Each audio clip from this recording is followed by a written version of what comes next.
Hey, Toni, can you hear me? Yes. How you doing? I'm good. How are you? I'm good. We finally got to do the interview. Yeah. I'm scared to say that. I'm going to wait till it's done, and then I'm going to say that. Right? And I had something else that came. Uh-oh. I'm losing your connection. I don't know if you can hear me, but I can't hear you. Okay, it says you're unmuted. Yeah, I can't hear. Can you hear? Ooh, okay, so it says your video. Why don't you try turning off your video? And if you can hear me, turn off your video, and let's see if that saves some bandwidth. Thomas. Hey, there you go. Okay. All right, cool. You see, that's why I'm gonna wait until the interview. I was like, damn. The powers that be are trying to stop this. They can't stop it. Nah, they ain't gonna stop it. Cause I'll be. You gonna get another email from me if this don't work out. All right. If I gotta come to Houston, all right. Things happen when they're supposed to. For example, maybe this is your first time listening to the podcast. I don't know what brought you here, but I'm glad you made it. My name is Thomas Reed, and I'm the host and producer of this podcast. We're in the midst of the Young, Gifted, Black, and Disabled series. This was inspired by an episode of the same name produced last year with my brother AJ Murray. I really encourage y'all to check that out. While that episode, along with close to 150 others, are in the past, they're not old or stale. We add a bit of seasoning for flavor, but there's no preservatives. The dishes we serve up here are always fresh and good for your mind and body. So you see, you're right on time. Let's get it. Read. My mind. Read. My mind. My name is Toni Hickman. On social media, I am known as the real Toni Hickman. I am a tall, slim, melanin-dominant black girl with long dreadlocks, and I am excited about this interview. I usually don't start with this question, but based on our conversation, I feel there's a lot of relevance and there's a lot of importance. Where were you born, Toni? I was born in New York City. Can you be specific? I was born in the Bronx. Say it one more time. Yeah, say it one more time for me. I was born in Boogie Down Bronx. I was raised in New Orleans, Louisiana. No doubt. You can't hide that. Over the years, Toni's been known under some other names. When I was on Suave House, which is a record label where I have done gold and platinum musical performances, my rap name used to be Slim Goody, and everybody in the industry that knows me from that, they still call me Slim. Like, everybody called me Slim. It's crazy if I would have got fat, right? Like,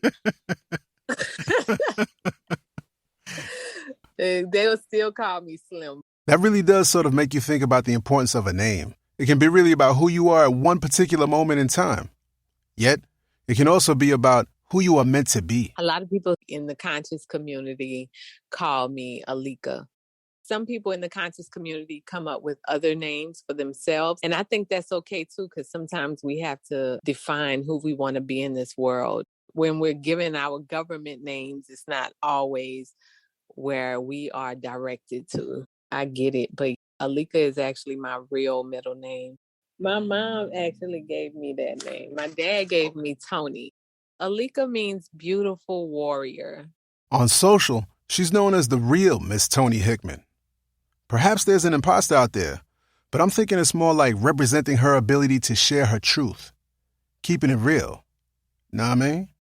An early sign of that is in her poetry, which she began at 9 years old. I had went through a lot of things with my mom and my father splitting up. So I would write poetry. It was philosophy, even at a young age.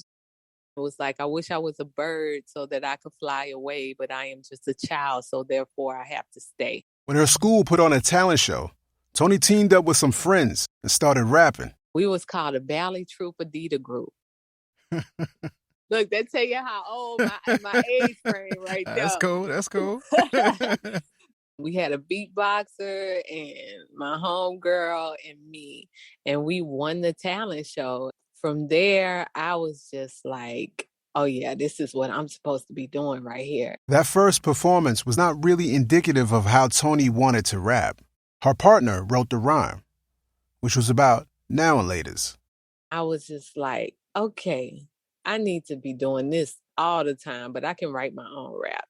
From there, I always wrote my own lyrics. MC Light, Salt and Pepper, that was like my big influences at that time as far as female hip hop. But honestly, my reality was a little bit different.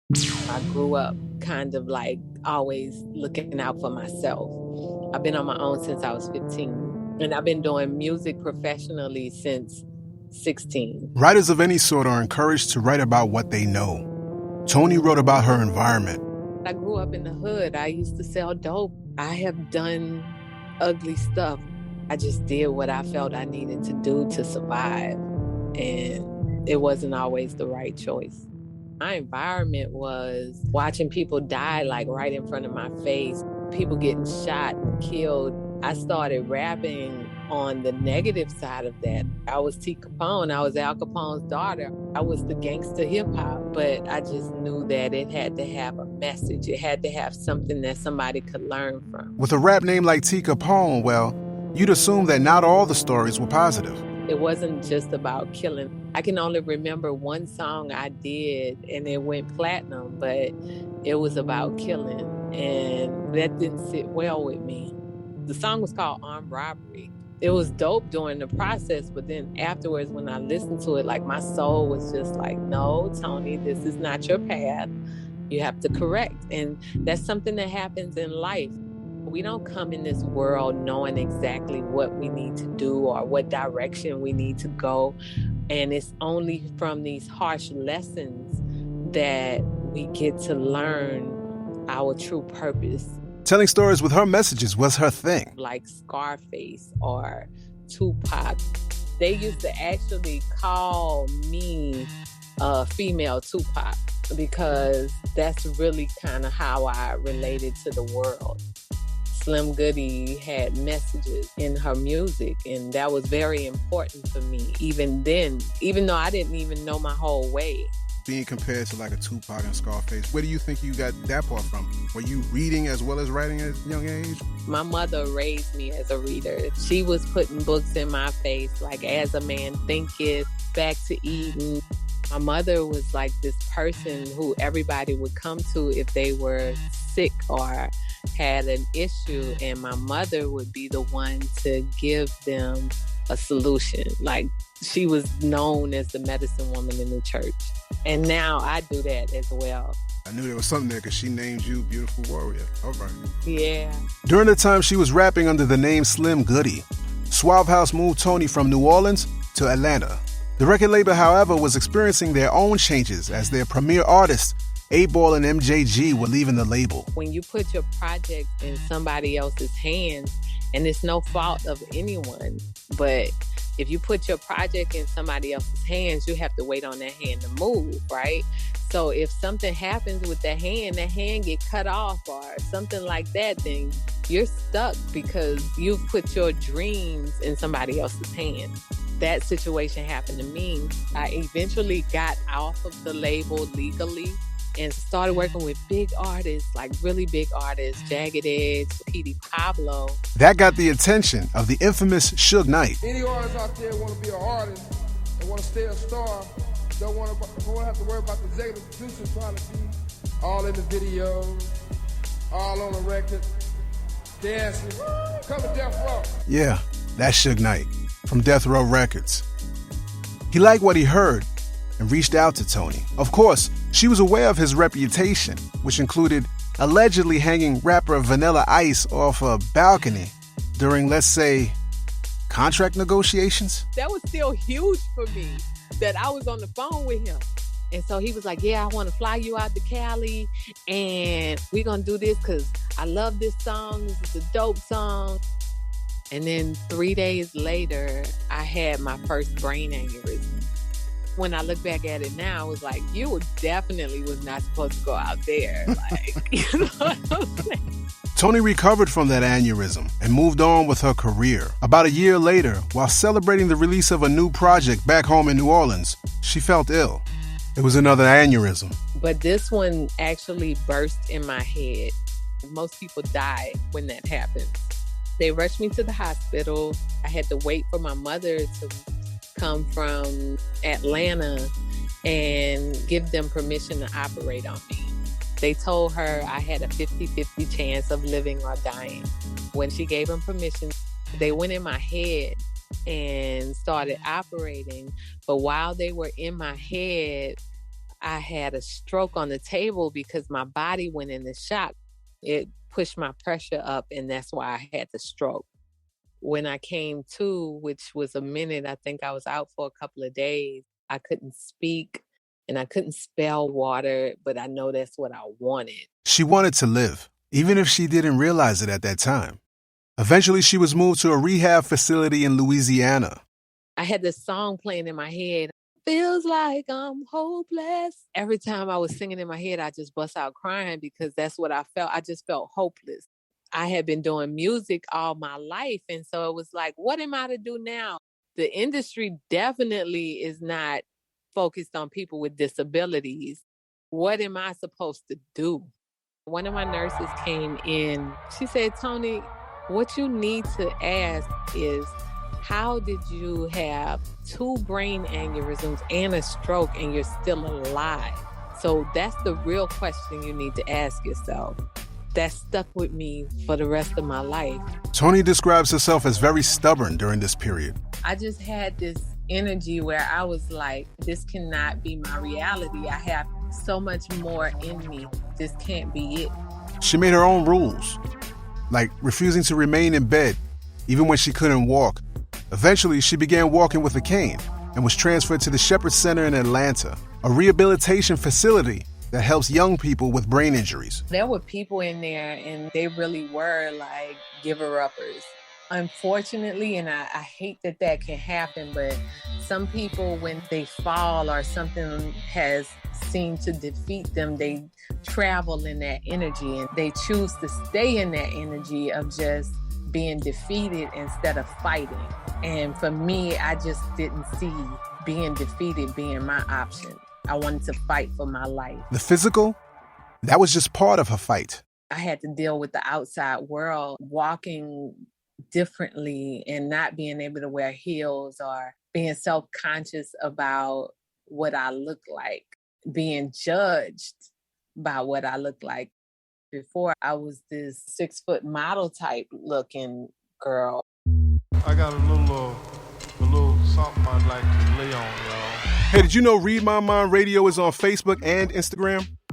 We're going to do some things on these platforms, so stay tuned. You can find us on both FB and IG at Read My Mind Radio. On Twitter, I'm at TS Reed.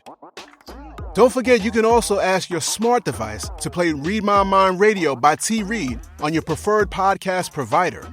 Make sure you say that full statement, including T. Reed. You know the holidays are among us. If you're looking for a way to give yourself a present while supporting what I'm hoping is your favorite podcast, one of your favorites? A podcast you're kind of digging? Anyway, go on over to readmymind.com and hit that link that says shop. Purchase a shirt, a hoodie, or any item to show that you're rocking with Read My Mind Radio. Or maybe you want to show your support for flipping the script on audio description. Or, of course, young, gifted, black, and disabled. All support is truly appreciated.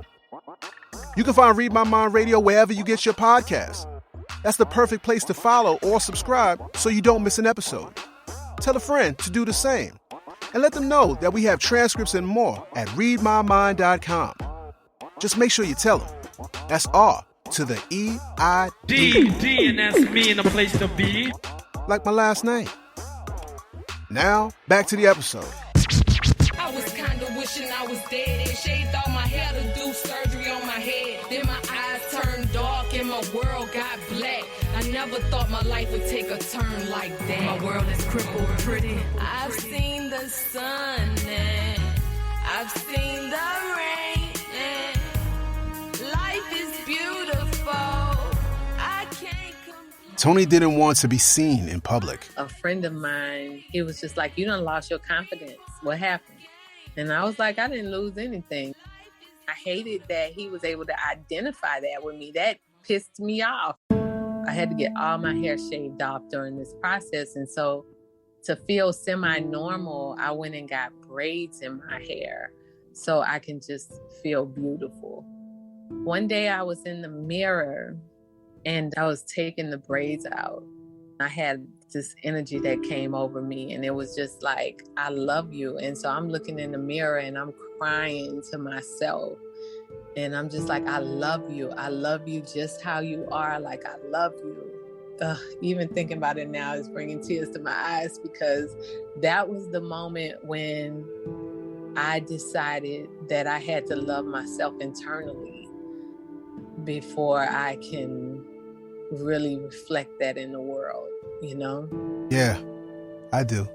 In fact, I think a lot of us do. What I think could be helpful is figuring out how to access that energy. I think it's in all of us, but we have to tap into it.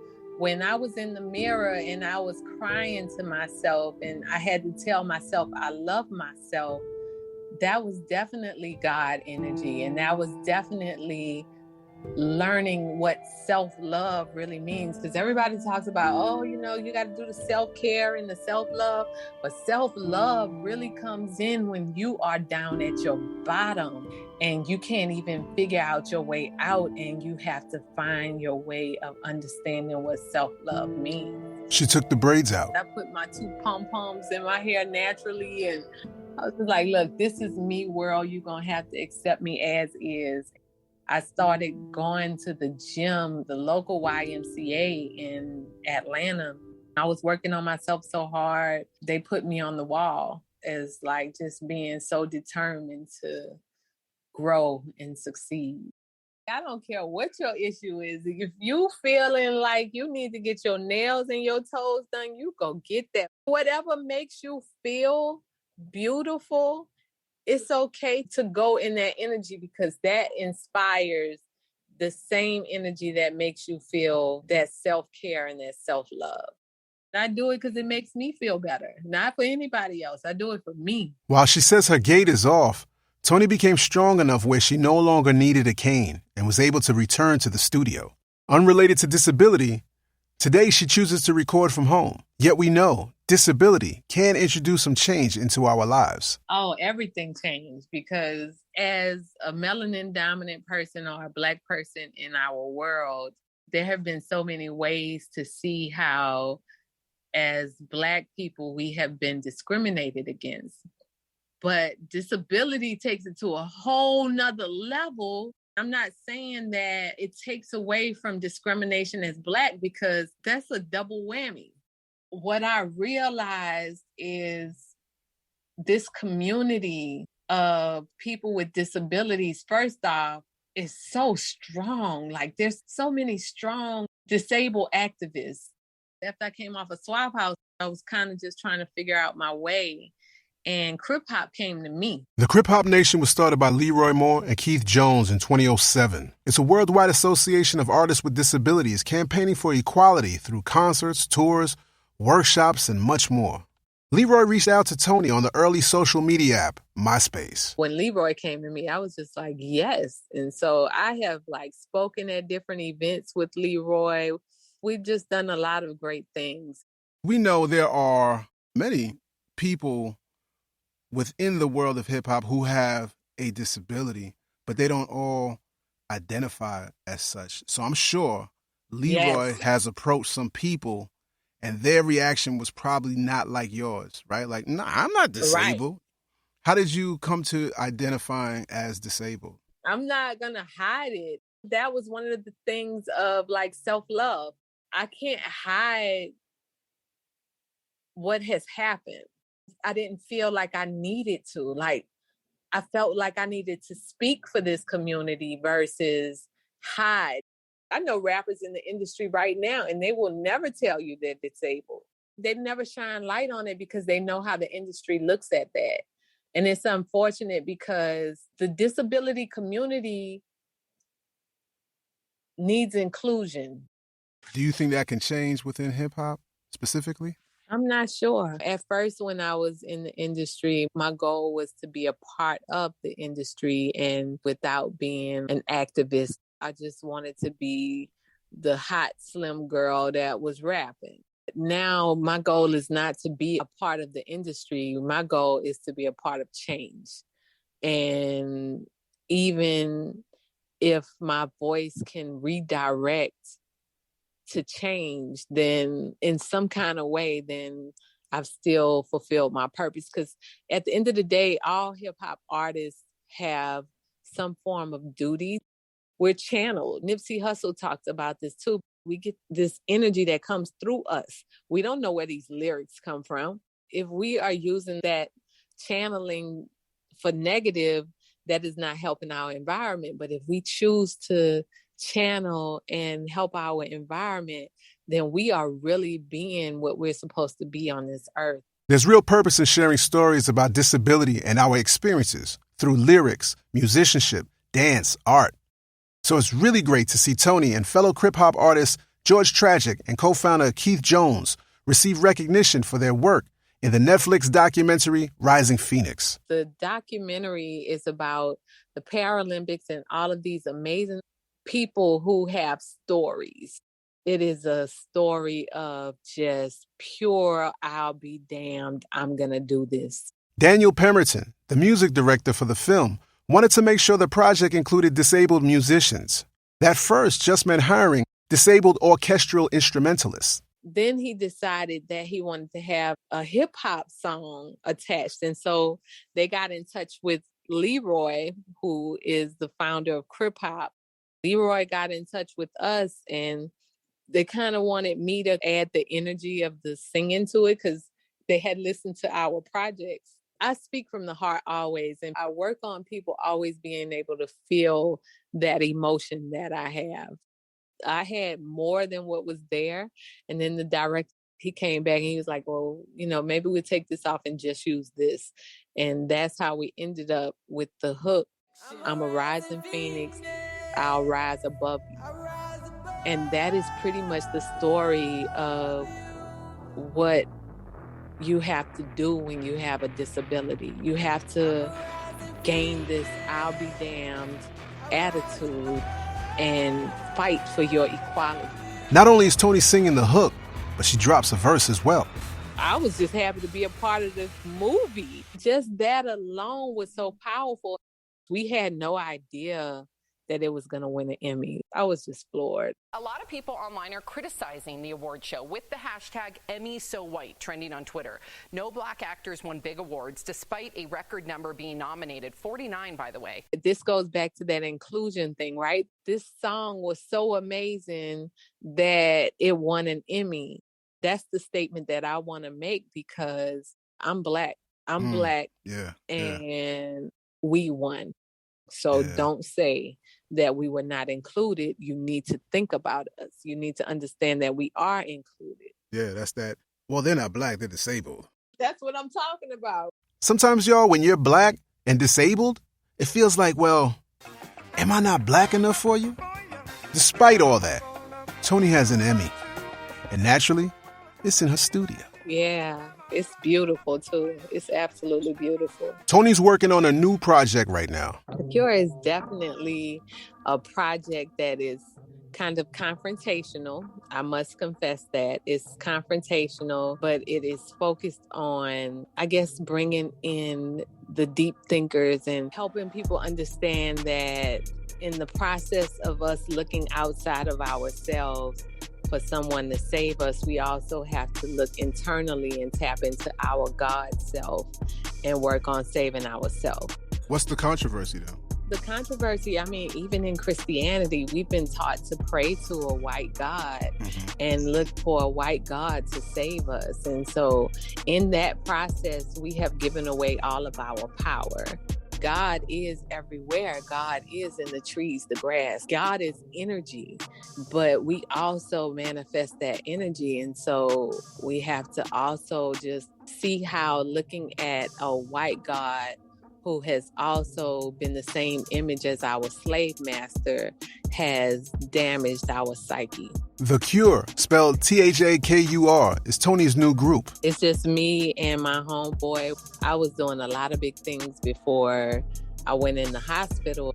He was one of the people that just kind of came in and was there before, after. He's a really dope artist. He's a dope producer, but also a person that has just been part of influencing me to just keep going regardless of the standards that the music industry tries to put on artists as far as age, disability, what you're speaking on, or whatever. He was one of those people that just was always in my corner and encouraging me to live my greatest life. His name is Big Yo. When we're talking about disability, I love to hear about the friends and the family who really were holding people down before and after. Like I always feel like they deserve a real special shout out. So shout out to Big Yo. Real. Yes, shout out to Big Yo. You can check out The Cure's first release titled Telepathy right now on YouTube. By the time this episode is released, their second single, Daylight, should be available, and an album soon to follow. It's just really to enlighten. And that's what my whole journey has been about. Understanding my own truth while I can relay my message to others. Trip hop and rap in general is just one vehicle Toni uses to improve her environment through positive change. I started speaking for the American Heart Association and this other organization called Young Stroke. Young Stroke focuses on people with brain injury or aneurysms and it happened at a young age. She writes books. I wrote a book called Chemical Suicide. The doctors told me to keep chemicals out of my hair for at least 2 years. And so when I researched why, I found that a lot of these chemicals can lead to cancer, aneurysms, all kinds of things. And we don't even think about it because as melanin dominant people, for so long, we have just tried to fit into the status quo of what America or the world and society portrays as beauty. She has another titled A Man's Cry for Health. It's a response to a lack of information and attention placed on men's health. It's hard for them to focus or even bring attention to their health issues because society makes it look like they are less than a man if you have issues or you're weaker or something. That shouldn't be the case. We need to pay attention to our men as well. It doesn't just help men because it talks about all ailments that us humans have, but it also talks about like even how we've taught our men to grow up. We've even raised our boys to think like, you never cry, you're never supposed to cry, you're never supposed to shed tears. The reality is, one of my spiritual teachers, he's like, if we wasn't supposed to cry, we wouldn't have tear ducts. You don't dwell in that energy. But yeah, it's okay for men to cry. It's okay for you to let out that emotion. She's even working on the story of her journey. I start on it and then I stop and I start again. It's my book. Just everything that I have been through, going through the changes of loving myself. My goal is to eventually get it turned into a movie or a series. I'll spare you all my audio description lecture and my selfless pitch to narrate. Music, poetry, writing. Toni's about creating. I paint. I'm constantly working on stuff, just trying to see where I'm supposed to be, my purpose. It's why she shares the lessons she continues to learn throughout her journey, what she calls Alika lessons. I don't really think about direction. I just get on there with lessons that I constantly learn to help me grow. And I understand that whatever can help me grow is probably going to help somebody else. The content she shares on Facebook, Instagram, and YouTube isn't tailored to any specific identity. However, I think it does center the experiences of women. And fellas, you may want to listen to learn a thing or two. The importance of loving yourself, but also the importance of understanding that it is okay for you to be properly pleasured. This is not a disabled thing. Women have a tendency to kind of like fake an orgasm because they are not truly being pleased, because that spiritual connection is not there with their partner. They'll just bypass that to please their partner instead of focusing on pleasing themselves. Pleasing oneself begins with seeing that inner beauty, being comfortable and loving that person in the mirror. That first poem she wrote as a child, choosing to be true to herself and write meaningful lyrics, healing on her term, embracing her disability, all of these things on her time. You should take some of your time to check out Toni's music, purchase her books and art. Visit ToniHickman.com. That's ToniHickman.com. My social media is The Real Toni Hickman, except for Twitter. On Twitter, I'm just Toni Hickman. Oh no, she's never just Toni Hickman. She's The Real Toni Hickman, which happens to be the name of her YouTube channel. Since I got the real Toni Hickman online, not that fake imposter running around out there. You know what I'm saying? We ain't got no time for that fake one. I just want to let you know that because you were so open and you shared everything. And when folks do that right here with the family, with the Read My Mind radio family, we let you know that you, Miss Real Toni Hickman, are now an official member of the Read My Mind radio family. All right? Oh, love. I'm happy to be a member, definitely. You know, I've been looking forward to this for a while, and I'm glad we finally did it, Toni. We got this done. Yay! Yes. Congratulations to us as we celebrate young, gifted, Black, and disabled. Peace.